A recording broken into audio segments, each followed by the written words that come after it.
So that was your weekend, mushrooms, huh?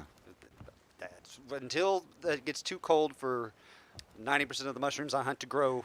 That's what I'm doing. I'm just waiting for it to be too cold for the insects. I've had enough of it. I hate insects.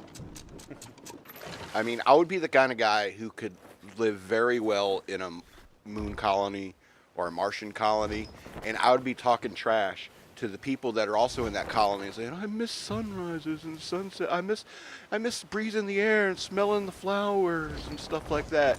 I'd be the guy that's in there, just like, no, like grasshoppers jumping in your mouth and shit like that. There's too many fucking bugs on that planet. I'm happy right here on the moon colony. I'd be the guy that's like, don't you remember bugs? Don't you remember bugs? Gnats. Do you remember gnats? They'd swarm around your head, a big cloud of gnats.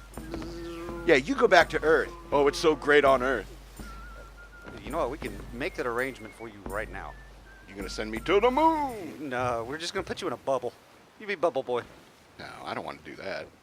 I'm just saying that if I had the option to go to a moon or Martian colony, my number one reason, if they had to give you a questionnaire, is like, why do you want to go to this colony? It's like, fucking bugs.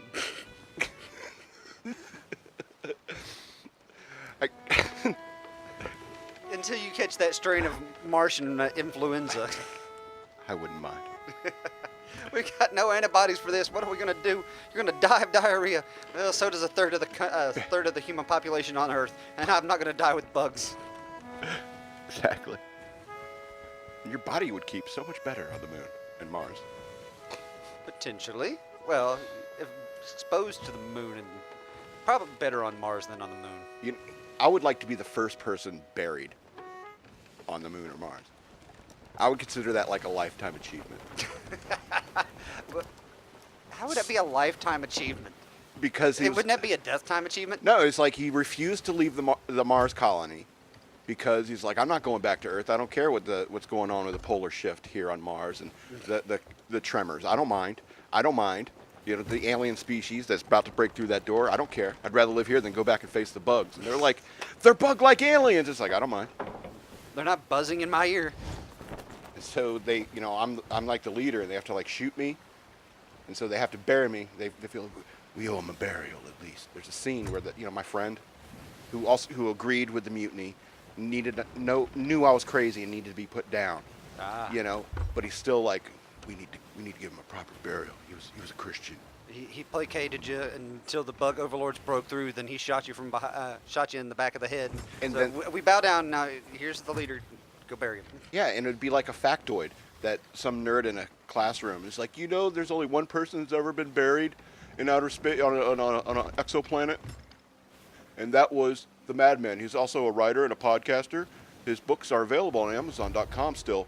Look for his name. It's Scott L. Robbins with 2 T's and 2 B's.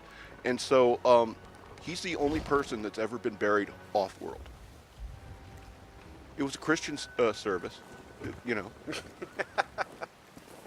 I know, because I read a really obscure book about it.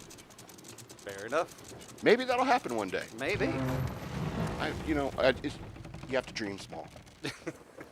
Have tiny dreams. How could that be a small dream, though? I just think it'd be a fun... It's a fun idea. Yeah. It's absolutely a fun idea, but small? We're talking about, number one... A lot of crazy things got to happen. Getting to Mars, establishing a colony, winning the lottery to get to go to said colony. Maybe they'd ask for volunteers. I don't know. Anyway, that's not anything like my weekend. This is what happens in my head. You know, I just had this fantasy about me dying on I basically wrote a sci-fi story for you right there. Right. You know, this is how a writer lives their life. You know, they've trained their minds to misbehave. They'll start talking about a concept, and next thing you know, you're living on a Martian colony with him, and you knew he was out of control and he was crazy. You knew he needed to be put down, but at the same time you're agreeing. It's like, yeah, we should give him a proper burial. He was fucking nuts, but he was a good man. I would hope there'd be somebody who would think that.